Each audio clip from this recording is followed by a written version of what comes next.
You go on the road in the conference opener, you want to, a game we're supposed to win. We're a little more seasoned veterans than they are. A new coach with only a couple kids who played varsity for him last year, and we have at least three that played full time for us, started for us. So it was a situation that when you come up here, and it's on the IHSA Sports.org, it's on TV, it's on Comcast, it's going to be. Sometimes kids get caught up in that a little bit. And they come out, they're pumped up, they're spread, they're patient. They were content to hold the ball behind to try to keep it close and to be able to make a run if they could at the end of the ball game. And I was pleased that we were able to shoot the ball well early and start off and got ourselves in a position that we got the lead, that we didn't have to crazy chase them. And we still chased them a little bit and gave them a couple things. And then finally, in the middle of the third quarter, we said, we're up 20-some, we'll just play zone. If they want to hold it, they can hold it. But their kids played hard from Southport. I thought especially the first half, when they were in their delay game, we had not worked on that very much, which obviously is not too smart on my part. But we'd worked on knowing that they were going to do it. We anticipated them doing it. And they got two or three really good breaks where our two guys ran each other, and we tipped our own ball in the one time and just kept them enough. There was 5 and 6 and 7 and 8 points, I think that we had to do a little bit better job of getting the ball and go inside then out instead of just outside.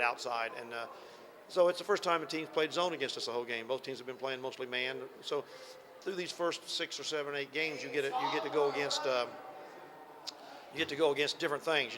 Here we got to work against the zone the whole game.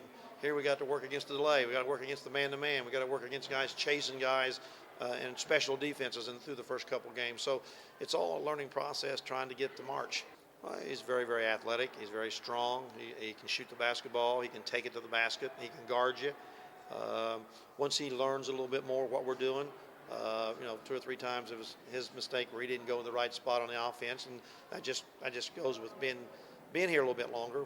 Some of these kids have been here all their life, run these same things, and so it's new to him, and you just don't learn it overnight. Even though you may go to the board and you can diagram them all, but when you have to have somebody on you and somewhere in the game and the clock's running, officials, it makes it a little bit tougher to get that going. So we're getting better at it. We're not. I don't think tournament ready yet, but we're learning. We're trying to get better. We always talk about just extra pass and extra help. If we do those 2 things when we come off the floor, we got a really good chance to being very competitive. We may not win all the games, but if you make the extra pass to your teammate and you help your teammate when he's in trouble defensively, then you got a great chance. Because we got good talent. We got individually good talent. We got a great point guard. We got a good 5-man. We got Carlino's a great athlete. Spencer's a great shooter, even though he's struggling right now. He was a career 3-point percentage leader going into this year after his first 2 years, and so he's struggling a little bit from that point, but he made 2 or 3 really good passes in for layups to Fromm. So, we're getting there.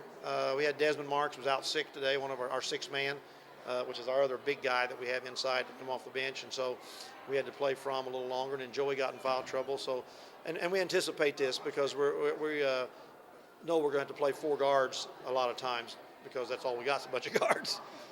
I think that right now everybody's trying to step up and be a part of that leadership. Jordy wasn't a real vocal person. It was just by his actions and his ability to take over a game individually if he had to, but he also gave it up. He was Gatorade Player of the Year, Mr. Basketball, full ride scholarship, undefeated state champion. He averaged 11 points for his career.